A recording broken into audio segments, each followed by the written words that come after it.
At my birthday party, my girlfriend lost in a game and needed to let the opposite sex water in her garden once. But I just had the action but was replaced by another person. My girlfriend, not only a shy face, did not get angry, but also said to me that this is just a game. Do not be so play down. At the moment, her ex-boyfriend asked her affectionately, if Levi weren't here, could we get back together? She shyly replied, we could. Everyone was stunned, staring at me. I, however, was unfazed and even started applauding, saying, congrats. The night before the water festival, my girlfriend invited a bunch of friends over for my birthday party. I was in the kitchen preparing the final dish, spicy crayfish, when I heard cheers from the living room.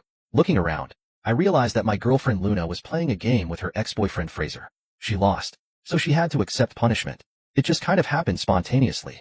Fraser took a sip of alcohol and kissed Luna on the lips. They parted after a full 10 seconds. Luna's face was flushed, her lips bright and slightly swollen. Everyone was watching me, with expressions ranging from mocking through pity to schadenfreude. Luna's hand remained on Fraser's waist as she gazed at me, devoid of any regret or fear, but with a clear sense of defiance. Fraser smiled at me. It's just a game. Don't be mad. I wanted to voice my concerns about how inappropriate the game was, kissing someone else's girlfriend and feeding her alcohol, but I kept my complaints to myself. Surprisingly, I felt no anger, just a sense of relief. I added a bottle of beer to the spicy crayfish and responded with a smile, I'm not mad. But Luna thought I was mad and shot me a glare. Levi, don't be jealous. Fraser and I are just friends. I nodded and stayed quiet, just focusing on handling the crayfish while letting everyone know to keep playing. Since the person involved wasn't questioning it, no one brought up the earlier incident again. Soon, Luna lost again and chose to answer a truth question. Fraser seized the opportunity to ask, if Levi weren't here, could we get back together? Luna's face froze in surprise. She clearly didn't expect this, but she quickly composed herself and blushed slightly. In the silence, she nodded. We could.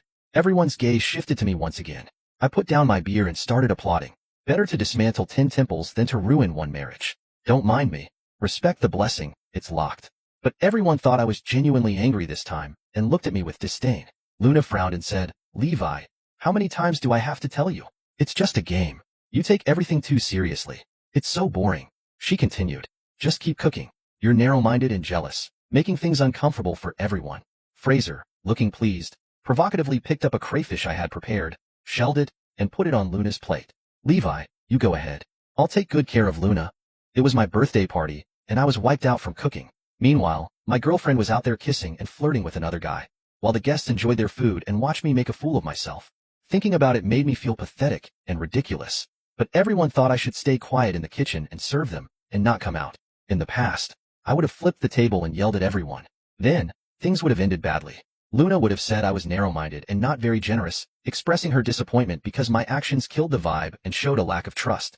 Then she would have smashed the house and gone into a cold war with me, even deliberately meeting Fraser every day and letting me know. When I groveled and begged for her forgiveness, she would condescend to question me, making me admit that I was possessive, demanding unconditional trust and obedience.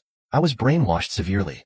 In situations like today, I would subconsciously question if I was overthinking, but I firmly knew it wasn't my fault. Perhaps our relationship was unequal from the very beginning. In college, she was an extraordinarily pure campus belle, a goddess, while I was just a bookworm. Countless people sent her flowers and tried to win her favor, declaring their love in various ways. Even many rich kids from outside the school would flaunt their luxury cars at the school gate to vie for her attention. No matter how much they spent, Luna was never interested. She said that love was pure and beautiful. It should not be tainted by any foul substances. I was just a bookworm. Growing up in a single-parent family and being weak, I was often bullied and beaten by the boys around me. So, I'd always been solitary and out of sync with others. My introverted personality made me even less popular in college. My roommates and classmates excluded and targeted me, even bullying me. During that time, I was a bit depressed and often sat on the rooftop, contemplating jumping off countless times. It was she who sat beside me, brought me cake, listened to music with me, and let me vent about the hardships of life. She said, people are independent and shouldn't be held back by others' judgments. Levi, if you're introverted, then so be it. Are you interested in walking with me on a path that no one else dares to walk?